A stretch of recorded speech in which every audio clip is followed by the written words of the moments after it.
Welcome to a different kind of archery podcast where we're all about the real stories, practical tips and the shared passion for this timeless sport. Join us for insightful conversations with archers, experts and enthusiasts from all walks of life. From hitting the golds to the pursuit of personal growth through archery, we've got it all. So get ready to knock your arrow and take aim at a world of archery knowledge. This is Unstrung Archery.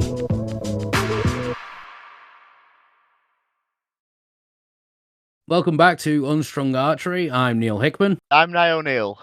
And today we're joined by our very special guest, Ashton Bowman's finest, Bob Wilde. Today we're tackling a topic that on the surface may seem a bit daunting at first to some people, which is running your own archery competitions. Now, we're not talking about big arenas and flashing lights. We're talking about grassroots-level events, which are right at the heart of the archery community.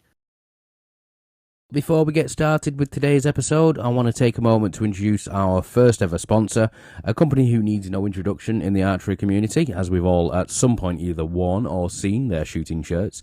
Lionheart supply shooting shirts from club level to pro level teams, all the way up to international teams such as the Iceland team, the Dutch Invictus Games teams, and last year were chosen by Wilde Archery Iceland to supply the official shirts for the national judges, which I have to say look absolutely fantastic. I am slightly jealous. A little closer to home too on the international front, and they also make the Scottish and Welsh team shirts as well. I want to make a point of saying that while we all know and love the shirts that Lionheart create, they don't usually advertise the fact that they also have quite the selection of other apparel, such as compression tops, line hoodies for both summer and winter, waterproof and standard jackets, sweatshirts, and their new line of archery bucket hats, which you may have all seen. They have also recently produced a shooting robe for the archery twins of Gloucester, who are making a name for themselves in the sport. These are waterproof and fleece lined and seem to be starting to make a bit of a trend for collecting arrows in inclement weather. So absolutely a must-have with the weather that we've got in the UK. If you want any more information, head on over to www.lionheart.uk, and that's heart spelled with H-A-R-T. Let's get started with the episode. So firstly, let's get to know a little bit more about Bob. So welcome to the show, Bob. Hi, you okay? We are indeed. Aye, keeping good. Yeah, as always. Could you share about a bit more about your journey into archery and how you got involved with organising competitions for Ashton? Yeah, of course. How I got involved in archery to start, I had a nice holiday over in Turkey, and on the resort they had an archery range, which I thought, I think I remember doing that when I was at school at some point, primary school this was. I thought I'll go and have a play, see what happens. And obviously in Turkey they take archery quite serious. They've got the Olympic champion there now, aren't they, in Turkey, for recurve, of course. And the coach who was taking the class was very intense and really wanted everything to be perfect and work well.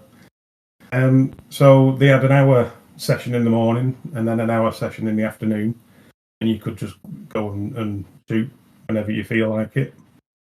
So I went in the first morning. Absolutely loved it, and then for the whole week, I just went to every single session, and just getting better and better. That was that one holiday. We came home, and then we booked the same place again. About 6 months later, went again. It was the same coach who was taking the archery. So did the same again, and then when I came home, I was quickly Googling archery clubs near where I live, because I just wanted to get into it. I thought it was absolutely fantastic. Ashton Bowman came up, so I got my name down on the beginners list, on the beginner course. Luckily, I got a cancellation, so I was in about 3 weeks after I'd actually come home from the second holiday. And the rest is history. I got straight into Ashton Bowman. started shooting with the club gear, as we always tell people to do. Just loved every minute of it. Really, I couldn't wait to go to shoot during the week. And then the more I got into shooting, the more I got into how the club was running. I liked the fact of getting involved and helping out as much as I could. And then it got to the point where I was helping out on the beginner courses.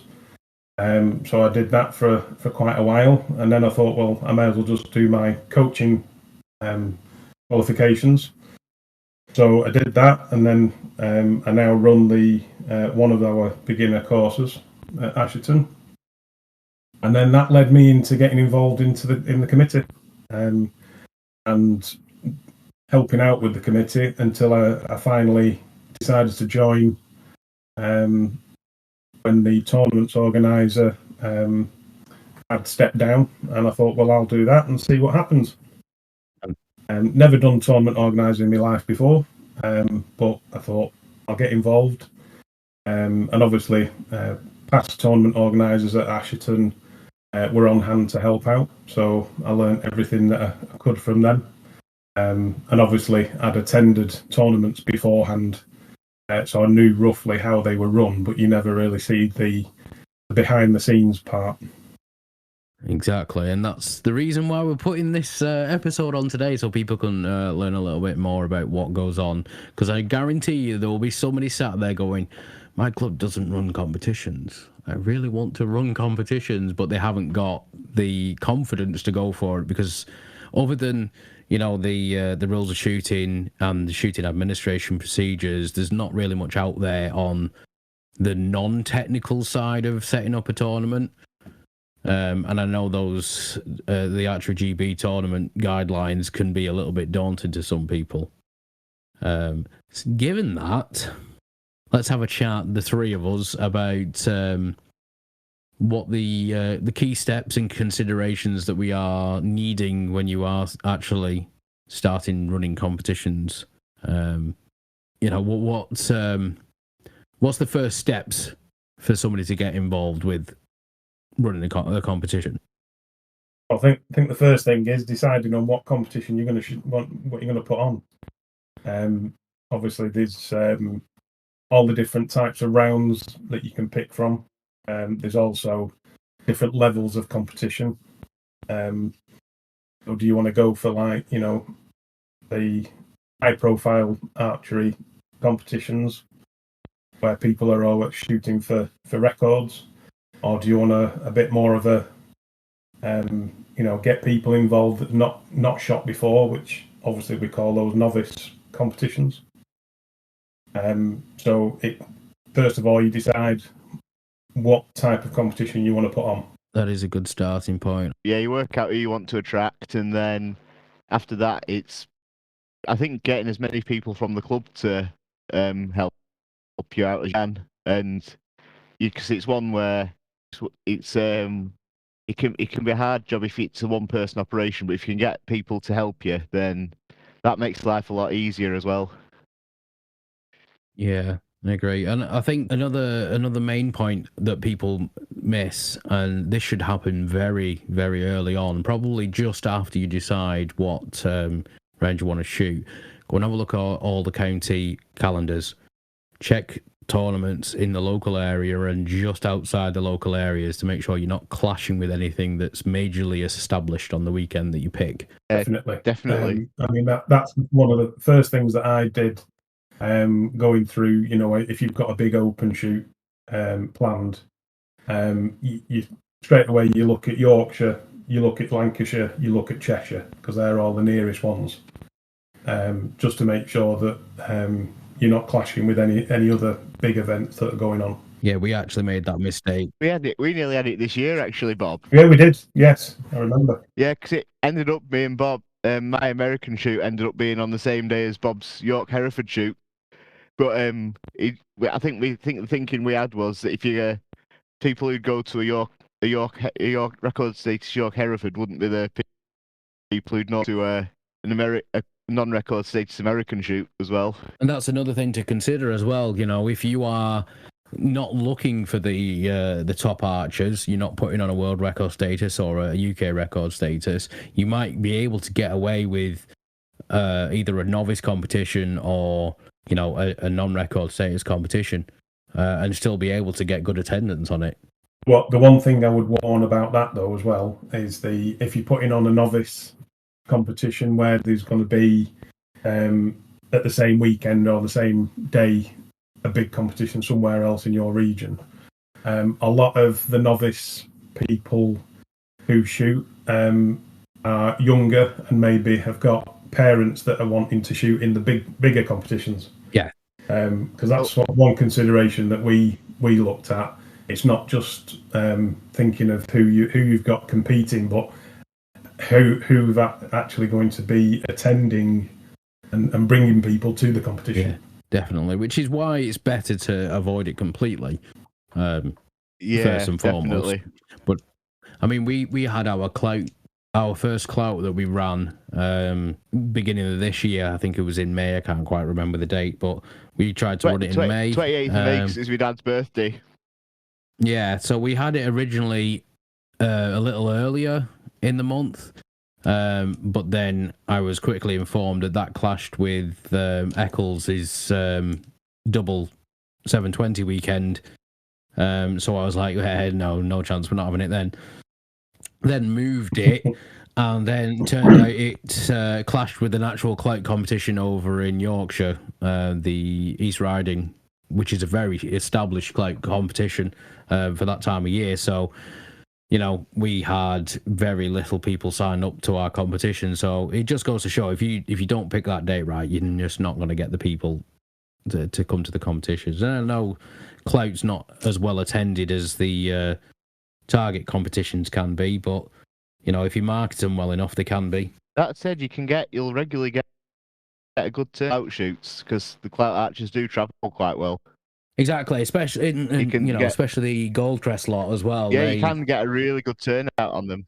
Yeah, but the problem is Goldcrest was over at East Riding at that point, so we were very thin on the ground. We did actually put on a clout introduction session that weekend, though, which was quite well attended. So hopefully next year, if we try and put it on again, we'll get a good turnout if we don't clash with another competition. I was just going to say, what you're moving on to, like, once you've organised what type of shoot you want, you've checked everybody's dates and you're avoiding clashes, then obviously you have to set your date.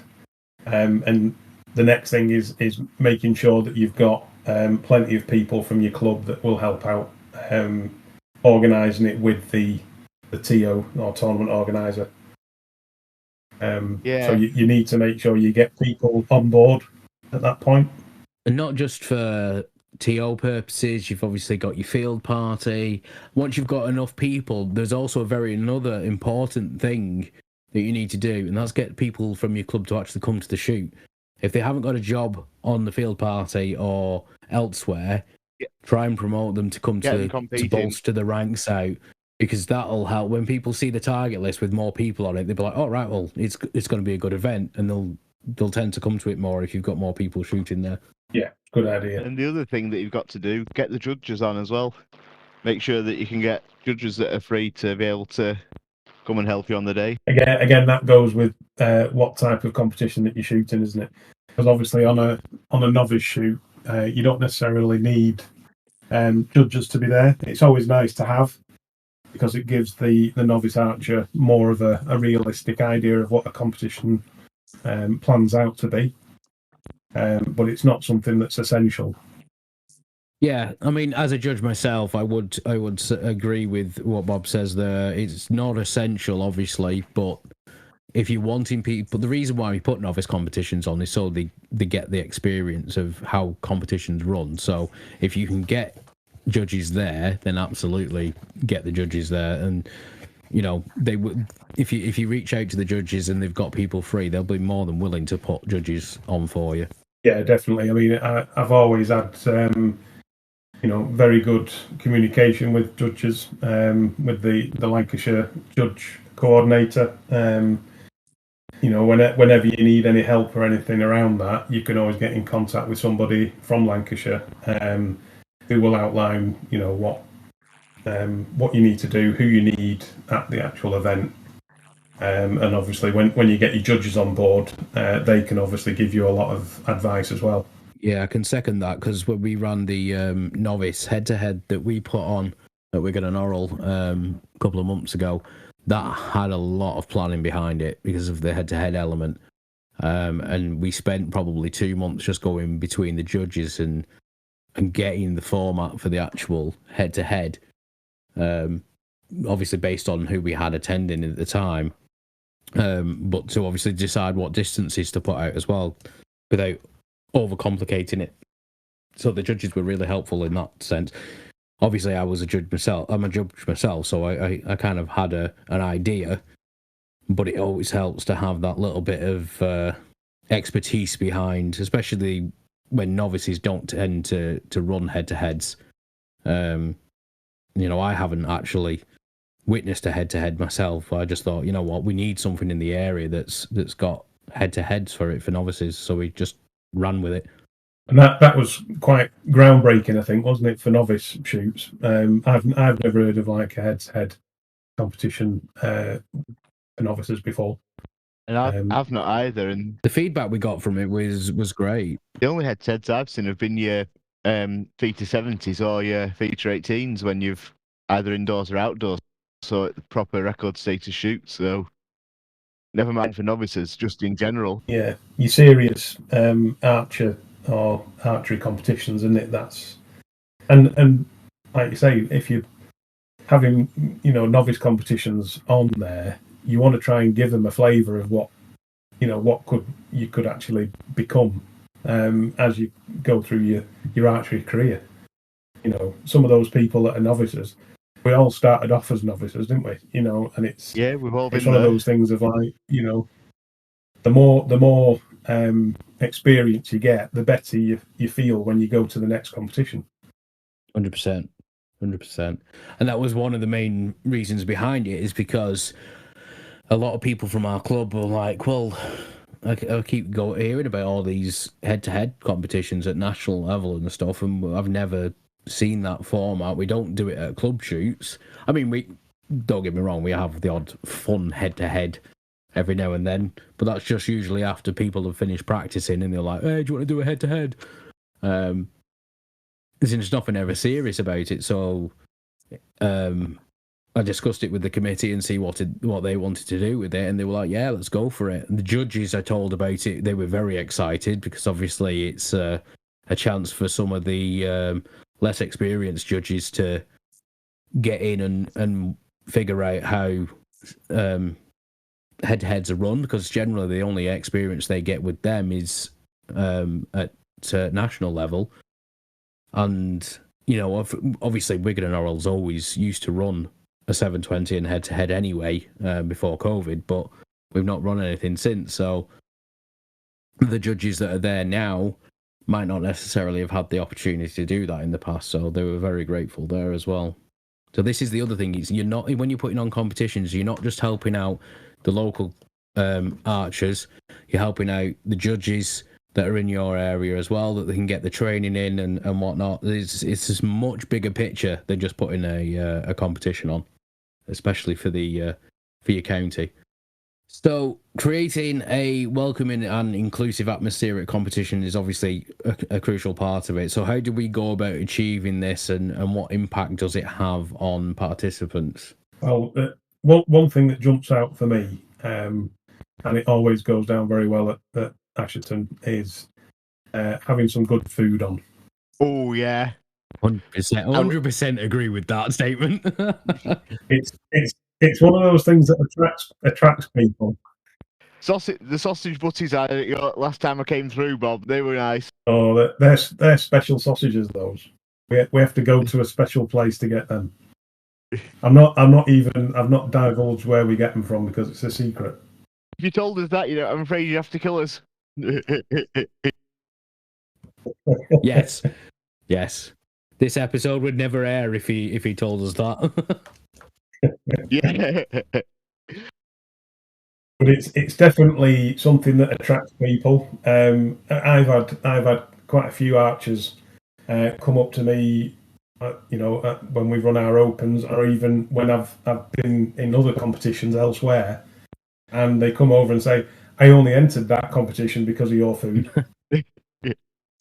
Hey, if it gets people in, it gets people in. Hats off to the kitchen, doesn't it? Yeah, definitely. I'm gonna say we have similar feedback for Wigan and Orals. We always put on a good, usually a barbecue or something like that, but we always have people commenting on the food. So yeah, I think having a good set of catering is crucial to a good tournament. And it helps with the social aspect of it as well, that. And the other thing I'd say is good communication when you've got people entering and things, because people want to, especially your newer archers, will have questions and things. So the more detail you give them when they enter, if they say, "Oh, I'm a bit concerned about X, Y, and Z," if you actually communicate it with them beforehand, they get to know that, you know what, tournament organisers aren't these scary headmaster sort of people. We're just normal archers as well. So by the time they arrive, it's sort of, "Oh, you're Nye from behind the email that I was talking to." So you've already got that sort of a relationship built when they arrive there. So you can help them feel more relaxed when they arrive there. Yeah, building rapport is crucial, and timely answers to emails and queries that are coming are really important. I try and answer as soon as I get an email, as soon as I see it, if I can. And it's not always that simple, obviously. But if you have a couple of people manning an email address specifically for competitions, it does tend to help. But I've had a couple of my club members come to me and asking questions about, have you heard about this competition, or can you get in touch with this person because we've entered and haven't heard anything back, kind of thing. And that's disheartening, because obviously I know how much, and you two know how much effort goes into running these things. It's not something that's necessarily a simple task. There's a lot of planning that goes into it, and to let the competition down on miscommunication is something that could make or break a competition. Yeah, totally agree. And like you say, you've got to be quite proactive with it, and also reactive if anything happens, that you've got to try and get that communication out to the people that have already entered. And also there's a certain amount of flexibility that you have to put in there. Some people will enter a competition and then realise they've got an injury or something like that, and they'll email you on the last minute and say, "I was coming, but I'm not now." And it's a case of, like, we've always put on our application entries, no refunds given, but it's part of real life, isn't it? If somebody came to me and said, "Oh, well, I've just had an injury, I was really looking forward to coming," look at it case by case basis, and if it's a valid excuse, and it's like, that they're not able to turn up, and they're really upset that they couldn't turn up, then maybe a refund is in the offing. Yeah. And it's, and the other side of it as well, no matter how much planning you'll do, there's always something that'll crop up on the day that you might not have thought of. Talking about entries, people, entering the competition, you'll have people that don't turn up on the day, and your target list obviously then will be either needed to be looked at, or redone or rejigged about. Yeah, definitely try and put a reserve list together as well if you can. So, if there are any last minute dropouts like the day before, you can contact people and say, "Hey, I know you said you were interested in coming, there's a space opened up." It does help. Try and recover as much as you can. Obviously, on the day, not necessarily going to work. But, if you've got people that are archers that are spectators, they tend to bring the kit with them as well. So If there's anybody on the spectator line, you're like, you want to shoot? Come on, there's a space, go. It has been known. And you will. I mean, I don't see it so much nowadays. But you know, there are still old school archers that will just turn up on the day and see if there's any spots left. It does happen. It does. And again, that's part of that flexibility side of it. You've got to almost accept the fact that people might turn up. And like you say, Neil, it's a case of if you have a couple of people drop out, you've got those spaces that you can fill with people that just might pop in on the off chance. Yeah, exactly. Or do what we do and have an unregistered target on your target list. So you know, have a couple of extra bosses that you could potentially put out if somebody else does turn up. You can just throw up on the day if you've got that resource, obviously. Yeah. and the field party to put it up. And the field party to put it up. Now, hoping at this point you have got an established field party because, you know, it's the day of your competition. So I'm hoping that they're there at that point. And not unless you want to be shouted at by the judges, of course. No, the judges are lovely. Do judges shout?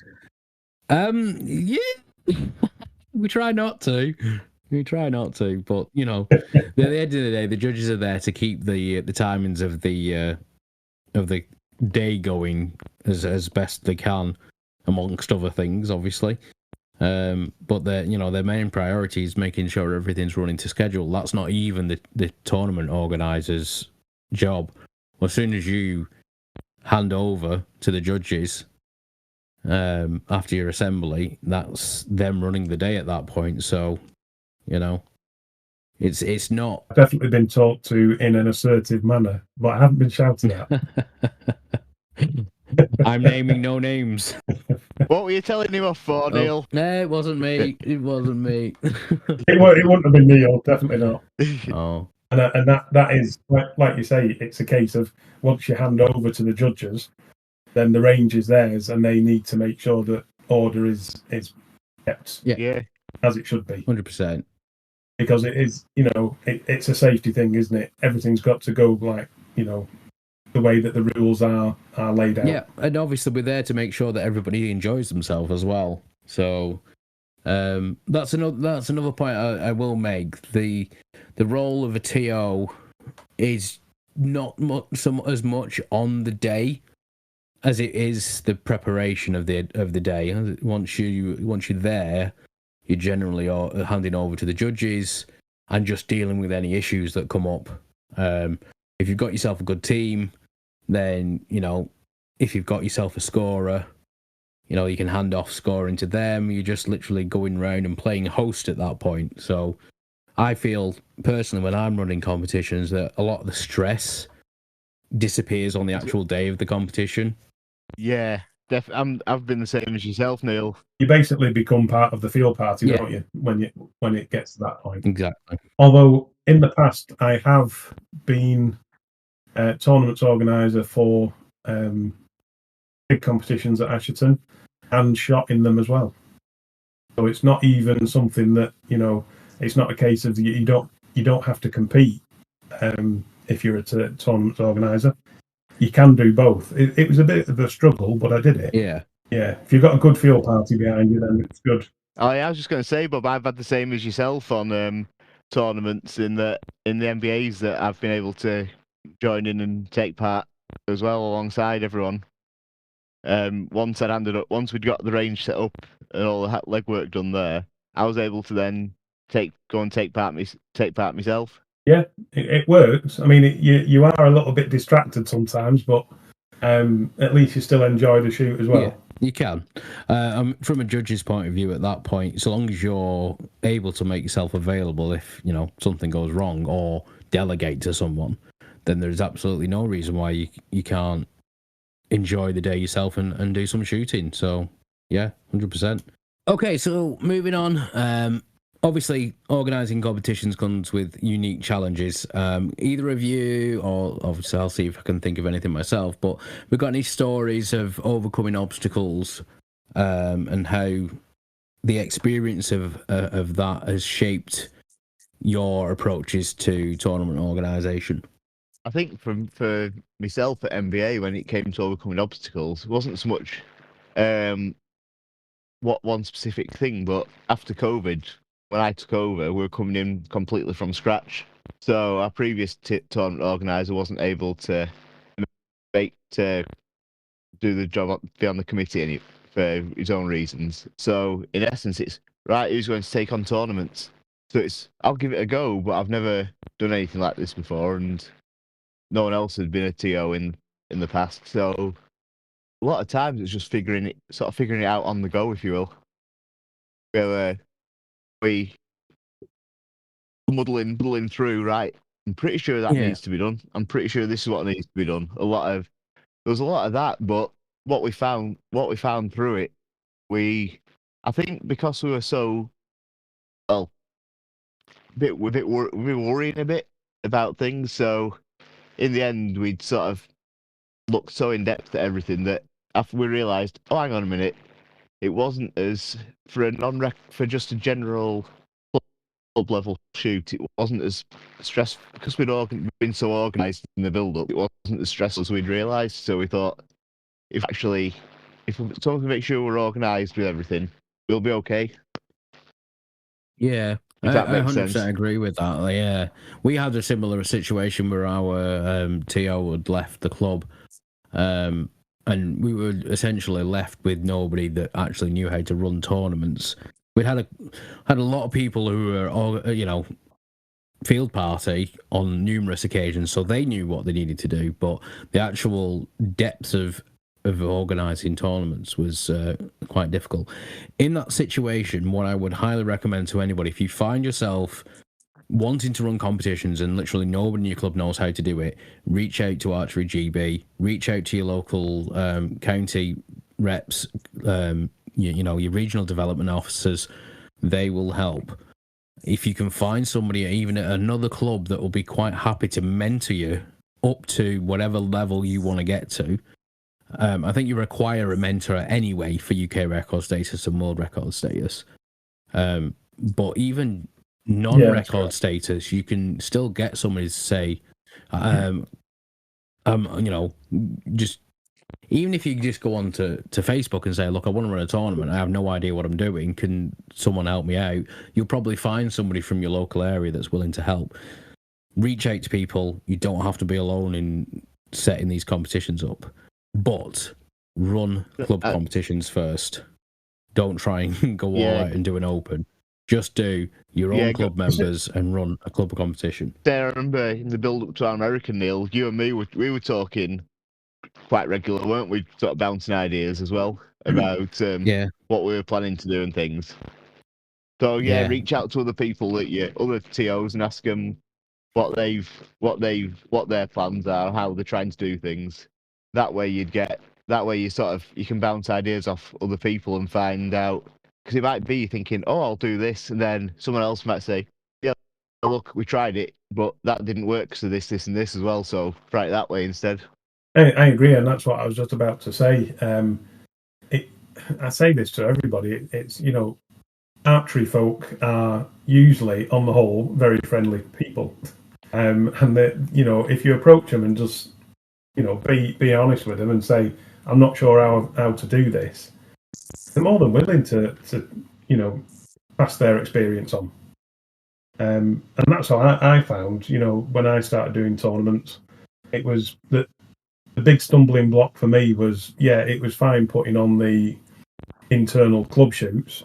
That was just organising your own members and, majority of who are friends, so you can just rely on them to turn up and do things. But it was when the big opens came in, and it was like, you have to, get your event sanctioned by Archery GB.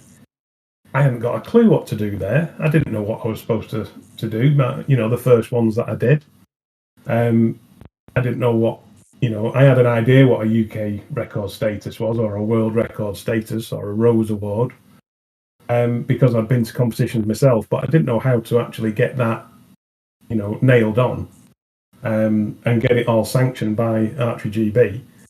And again, I just asked somebody who had experience in that, and it was something that I was worried about, but once they talked me through it, and I went through the system on the Sport 80 website, you suddenly realise, is it easier than what you thought it was? Yeah. Yeah, definitely. Yeah, definitely. I think another thing, Sport 80 can be quite daunting at times. That's another thing that if you do need help with, reach out to either Archery GB or, another TO and just say, look, I'm trying to get this done on Sport 80. Like you said, for event sanctioning, it's not the most obvious thing of what you need to do. And there's generally questions on the form that you might go, I actually don't know the answer to that. Don't just sit there and try and guess. Speak to somebody, and generally people will help you out anyway. Yeah, it's one of those things of like, you don't need to worry as much as you think you do. Things do slot into place, and things end up coming out okay. Yeah, I'd agree with that, Bob. Because that's what we had on for ours. It ended up I was panicking left, right, and centre about everything, and then next thing you know, it's on the day, and it was run smoothly, and it was, hang on, what were we worrying about? I think I actually said that I think I said on the day of our first American, I said, I'm a bit worried because nothing's gone wrong yet. I don't like it. Nothing's going wrong. There's got to be a catch. And then turns out there's nothing like looking on the bright side now. Yeah, and that's nothing like looking on the right side. My general approach is presume something's going to go wrong, and then when it doesn't go wrong, jackpot. Yeah, winner. But the other thing I'd say to anyone wanting to do a tournament is when you're out and about, go to as many competitions at other places as you can and see how people run things. What the different people do that you like, you don't like, or you might think, I could do that but slightly differently. Because I'm just going to, I will say it now. Before I took over running my MBA, I was shamelessly note taking off of Bob at Asherton shoots. Because I was taking notes of what Bob was doing and thinking, that's a good way of doing things. I'll do the same. And guess what, now? I was doing the same to getting ideas off other people myself. And it just follows through, doesn't it? I was doing the same thing. Yeah. In fact, I think one of the tips that and I'm going to say this because this is a brilliant idea.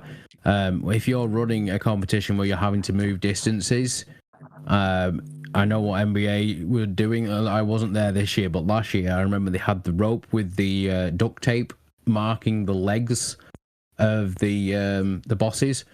So you knew exactly all you had to do was literally run the line out at the new distance, and then everything was marked on the line where the targets need to be moved to, so everything was still in perfect line. Yeah. Thought that was a brilliant idea. We had that talk actually, Neil, didn't we, at the last competition that we had at Ashton? Yeah, but your carrot system. Where you were asking where we got the tufts from. The grass tufts, which are, if people don't know, we share our ground with a rugby club.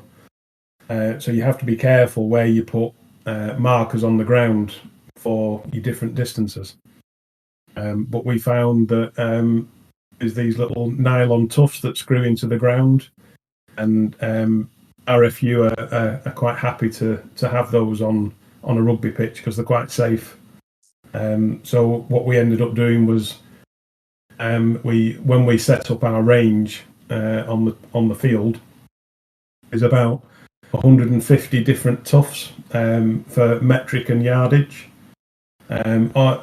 Probably, I think it's like 10 bosses across, and then every single range distance that you would mark out for any of the competitions that you're going to be shooting. And then once you've got those first 10, then it's a lot easier just to put on a couple of extras either side. But it speeds up everything so much. Another one I liked from Ashton as well was running the rope in front of the middle at the centre of the bosses so you can get your line. Oh, yeah. That is a judge's favourite part of setting up a field, is making sure that the targets are all in a row. Yeah, we have them all in line, and also all the target faces at the right height, all level. Yeah. And we have like purpose built what we call hockey sticks for that, which have a marker on where the actual boss is, and then a marker for the centre of the gold on the target. And that gives you a rough idea when you're putting the targets on, and then you run the rope across to make sure that everything's actually level. And then you have the judges come and get the tape measure out. Just to make sure. Which, I'll be honest, I've never been to any competition that I have judged at where I've had to ask a target to be moved. So, you know, it's easy. Once you've got into the rhythm of doing it, it's generally easy. You just need to have a checklist of this stuff for your field party. Like I say, you don't even need to know it yourself. Just so long as your field party is aware of what you need, you can generally get this pulled off without a hitch. And again, it's one of those things of like, the more you do, the easier it gets. Because you almost, it's a natural thing of a checklist that you just tick off in your own head. When you're first doing tournaments, or a few tournaments, everything's got to be written down. You've got to go through your checklist. You've got to make sure everything's working right. It's all that planning ahead. But once you've done so many, it gets to that point where you automatically know what you need. And it just fits in. Yeah. Oh, you know what you're saying about distance changes? One we've been fortunate enough to pull off, and I don't know, Matt probably can't work at other grounds due to constraints, but we've been able to move the shooting line 10 yards forwards each time as well. So if your overshoot's long enough to be able to accommodate it, that'd be another way of potentially making it so you can speeding up that distance change as well. It does work. It does work. So long as everything, is within the rules of shooting, Yeah, that's what's been an important part to mention as well. That only works if things would still be compliant within rules of shooting as well, because you don't want to do it and then realise, oh yeah, there's a road right there that's going to be in range now. Exactly. So, always check with your judges before you do that as well. Yeah. Even before you get to the judges' point, you can go onto the Archery GB website and download the how to set up a range, and it gives you all that information in there. Yeah. All the tolerances that you've got to have for each distance, and all the safety aspects, how much safety line and safety area space either side and the overshoot. Yeah. It's all written down. And I think the main point for setting up a range is find out how much overshoot you've got. So the very, very back overshoot line, that is the first thing you need to measure out. Once you know that distance, you can take your overshoot off the side, off either side, and then you know exactly how wide your shooting line can be. So it is important to know your actual grounds and how much overshoot you've got, how much overshoot you can push back. If you're going to do something like I suggested and move your shooting line forward, it's good to have these measurements down somewhere. I mean, obviously, having the range stuff down, I mean, you need that as a club anyway. You need to know what your range is, because obviously the range has to be registered. So you should have already done these measurements anyway. But if you're setting up a venue that has never had a competition there before, or you personally have never shot at, then if you're hiring a venue out for whatever reason, even if it's for like indoor or something like that, it's a venue you've never used before. Do these measurements beforehand to know what options you've got should something like that crop up.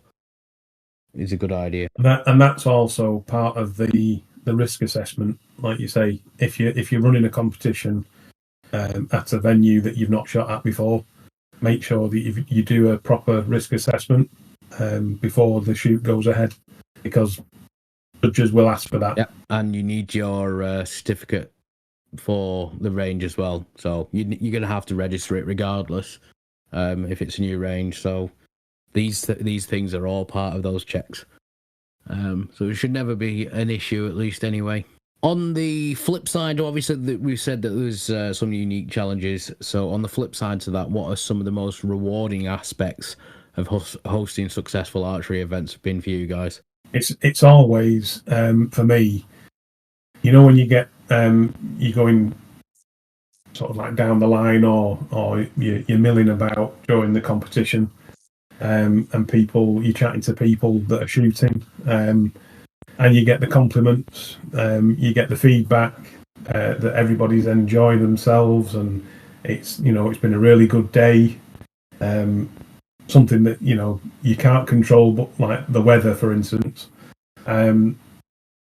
Even like the last Lancashire Championship that we had at Asherton, it got called off early because we had an absolute massive storm. And even though that was, it wasn't ideal, people were coming off the range, going into our clubhouse and saying what a great day they had. Yeah. And it was really, really enjoyable.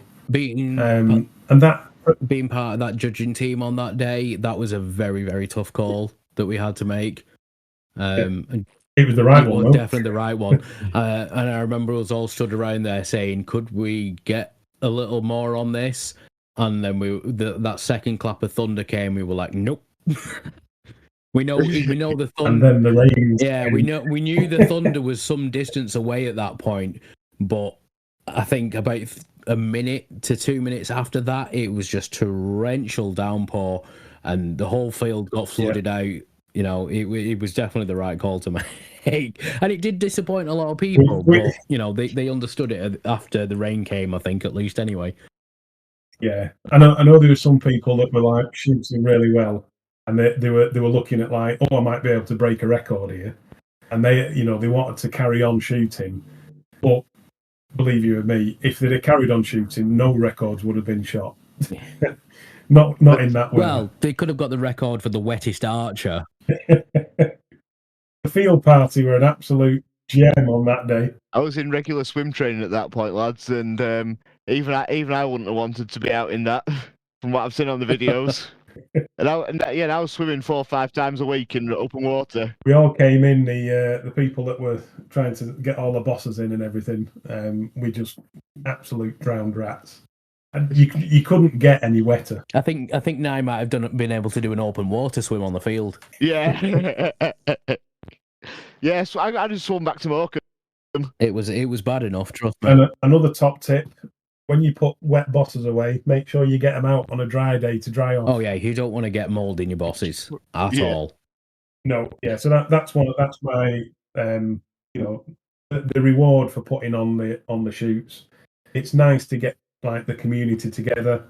It's nice to have that social aspect of like speaking to people that you might not have spoken to before, meeting new people from other areas.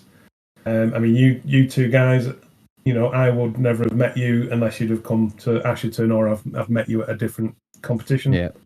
Yeah. So that's something, Me, it's exactly the same as what Bob said. It's been the community around the shoots, and yeah, you get to meet different people, and then it's sort of when you go to another shoot, it's sort of, oh, you're so and so from such a shoot, like, oh, you know what I mean? It's sort of and then you see people having that conversation, and they sort of, oh, yeah, now how are you doing since such a shoot? And it's really good. How about yourself? It breaks. You've already got that getting that communication with so many people. For me, I've loved that part as well. Yeah, you get to know people. It just demystifies it, doesn't it? You think these competitions are just like run by these invisible people that just turn up and do it. And then when you actually go to the competition or you put one on yourself, you suddenly realise we're just like, your regular archery club member that has just decided that's what they're going to do for that day. It's not like a magical thing that happens. It's just normal people that are shooting every day and think, well, we could put that on. For those aspiring to become successful tournament organisers, what advice would you give them? Is there any skills that they should develop? One of the hardest things about a successful tournament I've found is scoring. Now, you'll find a lot of people use IANCO. And I will say this from somebody who is a developer, an app developer, and knows their way around software. This thing is an absolute beast. It can be quite complicated, but if you've got the time and the patience to work it out, it'll make your life so much easier when you come to doing the scoring. On the flip side, I'm sure Bob and I have their own way that they may want to bring up on this one. But if you can get on the training that Archery GB provides for IANCIO, it makes it a lot easier to figure it out. That's all I'm going to say on the matter. But if you can use IANCIO and you can figure it out, it will make running your competitions a lot smoother. It's definitely the way that the future of competitions are going. Every competition that I've been to, that any sort of prestigious competition are obviously INCO powered. I mean, for us at Asherton, we looked into we use a records program called Golden Records, and the developers that created that also created a scoring app which is called Golden Arrows. So it was a relatively cheap product to buy, and we started using that for the last 2-3 years that we've been using it. And I think it does pretty much the same as what IANCIO does, but maybe to a lesser extent. But it does a lot of the automation that helps you run a tournament. For instance, target lists and things like that, it will do for you, and you can then go in and edit them. And it also, as you're running the competition, when you get those little running slips that everybody hates, you can put that information into Golden Arrows, and it speeds up that results the results bit at the end, so you're not having to run the raffle for 3.5 days before the scoring is all finished and the results are out. Yeah, and I actually know Andrew, the guy that develops the Golden Archery and the Golden Records, Golden Arrows stuff. Very nice lad. Yeah. He's very helpful as well. So if you get in touch and there's a particular feature that you're interested in, he's always open to discuss them with you as well. So there's that side of that as well. Whereas something like IANCIO is obviously a massively developed piece of software that might not necessarily have that flexibility. So yeah, if you want to go down that route with the Golden Arrows, that's a good tip there. IANCIO is absolutely brilliant. When over COVID, I decided to shoot the Indoor World Series, but I shot it in my back garden, obviously, because everybody was locked down. But it was great because on the day that you were shooting it, you could see what all the top archers around the world were shooting at the same time, and it just felt as if you were in competition with these, number 1, number 2, number 3 archers in the world. Yeah. It was really interesting, and I was just shooting my own little 20 yards in the back garden. Yeah, so for myself, I use nothing quite like what you lads use, but for me it's an Excel spreadsheet. So I just do a lot of mine based around. So I'll put people on there, and then so I'd have the master sheet, which is me target list, and then say 1A is Neil Hickman Gents Compound. You'd go across to the Gents Compound sheet, and Bob Wilde Gents Recurve, like so, go across like that. So then as score sheets come in, I can just input it and it does everything I need it to, and then I can just go across each one and sort it as I go. So again, quite quick. It's a bit more involved than Golden Arrows and IANCIO on the day, but it's one that it's quite basic and functional, I'd say. And so if it's the one where people want just a spreadsheet and things, I'm happy. It's quite a simple spreadsheet I've put together. So if people would want it, I'm more than happy to share it over email with them if they'd like as well. In reflection, we've there got 3 tools that have gone from like the top level all the way to the most basic. So you can see that there are options out there for anybody that wants to get involved with running the competitions. So yeah. And it's one where it's what works for you. Yeah, it's not necessarily something that if everybody else uses that, you have to.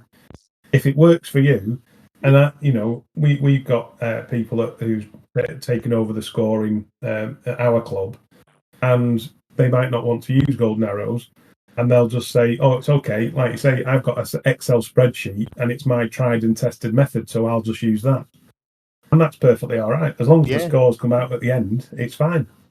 Yeah, and it works if it works for them, and it's a good. Yeah, if it works, it works as well. And when I've been to shoots in Lancashire and yours, Bob, where the Ancio and golden arrows have been used, it's been really fast turnaround as well. So it's always been, so they work quite well as well. They work really well as well. Yeah, the only problem with INCO is the learning curve. That's the only thing I'll add to that. But, if you can get your head around these tools, or, you can set your own little thing up, you find your own way to do these things. And, at the end of the day, you, like Bob said, you go with what works for you. There's just a couple of tips that you can use there.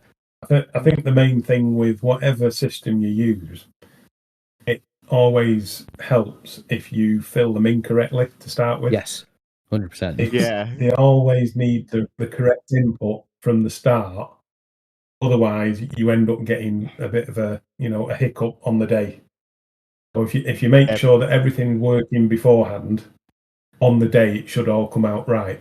But if you've missed a step or something in the preliminary, then it's going to pick you when you're actually getting the results back out. Because I'm religiously, and mine's probably most involved because it's me putting people's names in and putting targets in.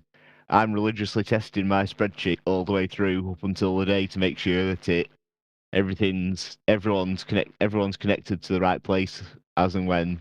So yeah, just to avoid that, because it's got a lot of margin for error. So I make sure that I've religiously tested it 3 or 4 times before the shoot. Yeah, and we had an issue at the novice competition where we had enough people turn out to actually add some extra awards, so we could actually put on a team competition just based on qualifying scores.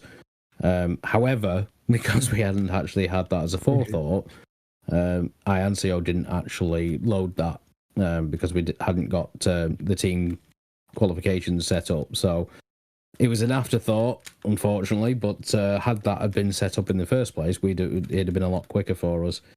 But again, it is a case of, whatever method you use, make sure you are playing around with it, testing it out, and, anything can go wrong on the day with your scores, so long as you've got that method or a backup method at least of being able to do your scores.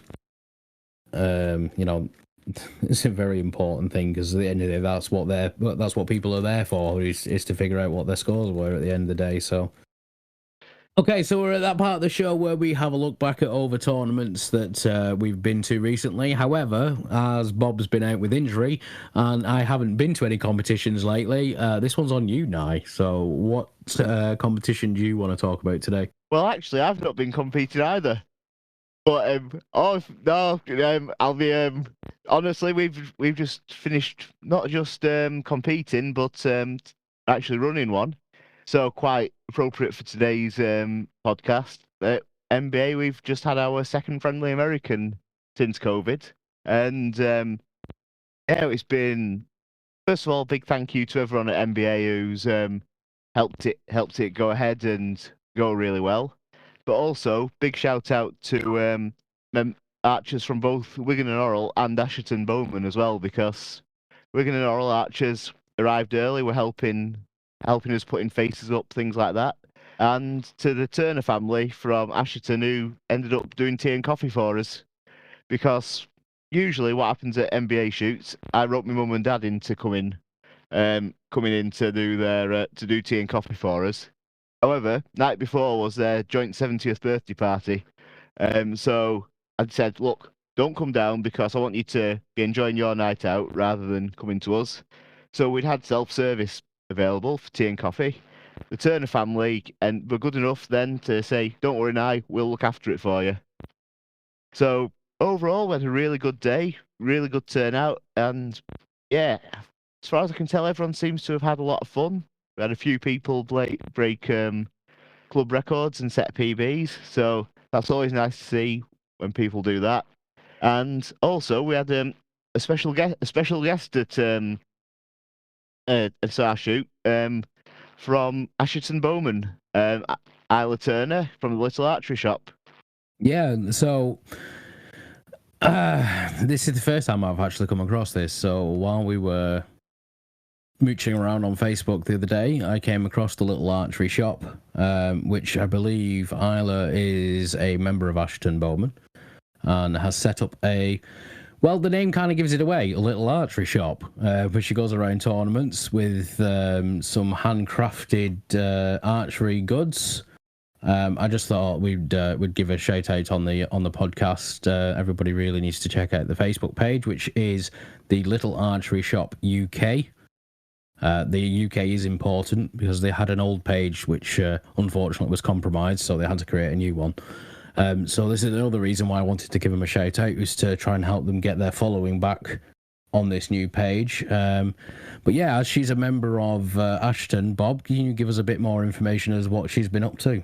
I can. I'll give you a bit of background for a start. I mean, Isla is one of our new juniors, and she's becoming a bit of a star in archery circles at the moment. She already shoots for Lancashire. She had her first Lancashire shoot over the last weekend, and she won it. She came first in her category. Well done, Isla. So everything's going congratulations, perfectly Isla. well for Isla at the moment. And the Little Archery Shop sort of came about originally. She started selling key rings and pens for charity. She wanted to do a little bit for charity.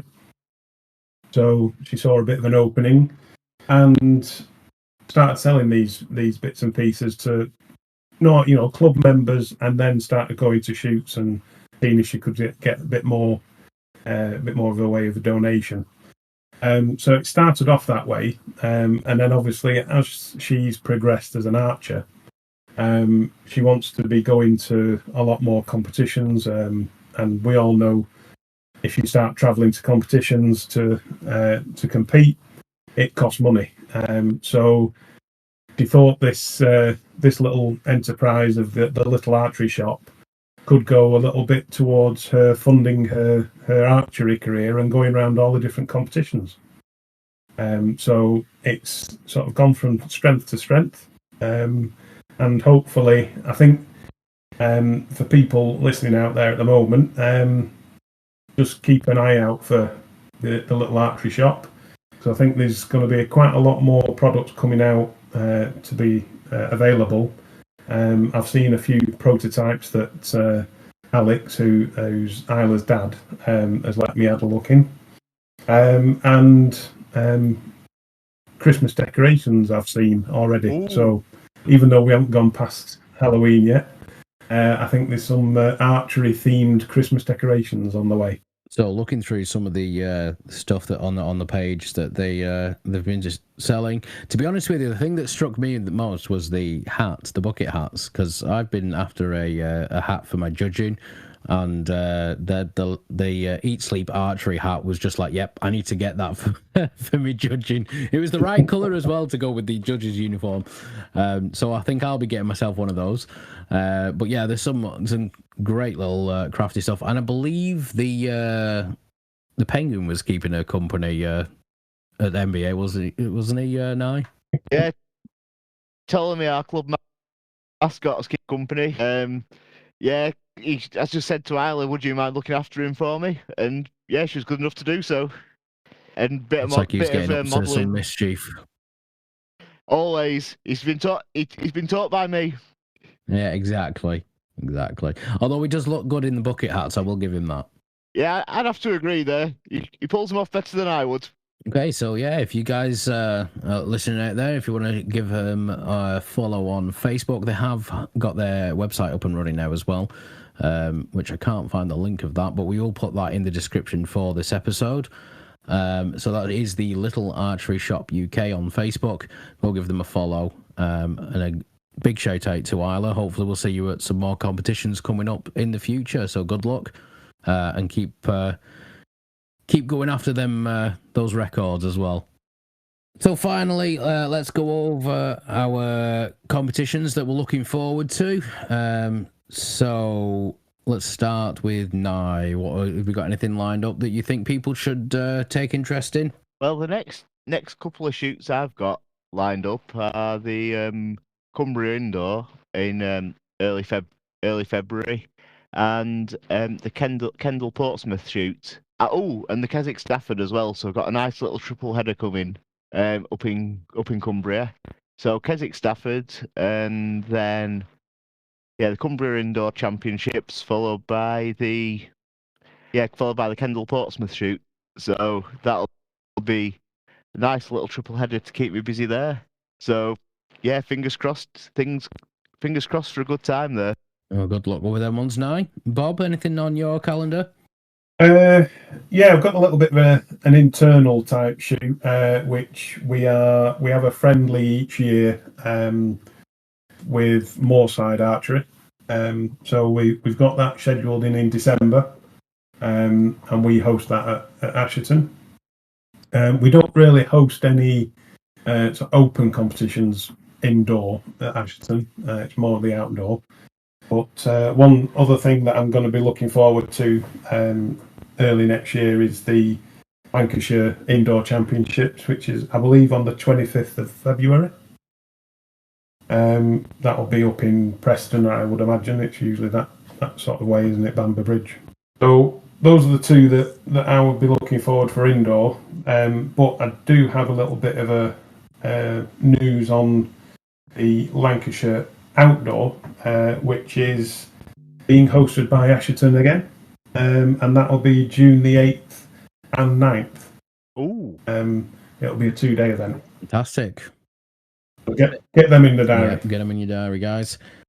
Okay, for me, it is going to be a bit of a shameless plug here. Unfortunately, we don't have a date for this yet because we don't have a venue as of yet, but Wigan and Orrell are going to be putting on their annual Portsmouth again. It's probably not going to be the same date that we used to host it, because if we do end up going to our current venue, the venue's actually unavailable on that date, what it used to be in January. So we're probably going to be looking more towards March time. But it'd be good to get that one back up and running again. I know it was run for quite a number of years before I joined the club, so it'll be nice to get that back up and running again for everybody, because there's so many people that keep asking when we put in our Portsmouth back on again. So hopefully we can get that up and running for this next coming season. So keep an eye out for that one. Ooh, the one thing I've forgotten to mention, the Postal League's back, being run by Philip Taylor of Rochdale this year. So yeah, get everyone, get the scores in to Philip as well. So that's for the NBA Postal League. And you just have to send your best Portsmouth per month. Is that right? Highest score in Portsmouth per month, and it's on a Google form now for individuals, and there's also now the option for someone to enter block entries for clubs as well. So that's one that I used to run for a couple of years from during COVID through to early this year. I've stepped down now, but Philip's been good enough to take over, and it's going to be in a good pair of hands now. So he'll carry on running it carry on from where I left off, and hopefully take it on to newer heights as well.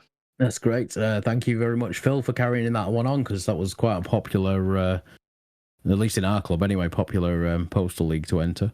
Yeah, it was good. We're quite a few people at Ashton used to enter that, yeah. So I'm sure we'll be carrying on this year.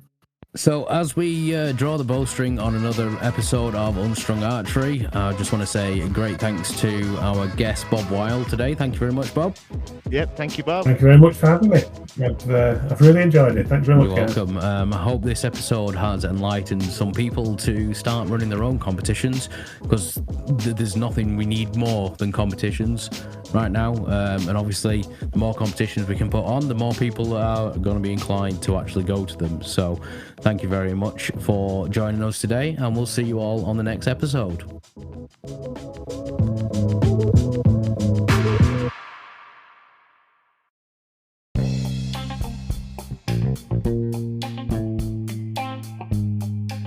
Before we sign off, we want to hear from you guys, our amazing listeners. If you have any questions, stories, or insights you'd like to share, we'd love to feature your voice on our next episode. Just hit that recording button on your phone or computer and send your voice clip to us. You could be part of the conversation.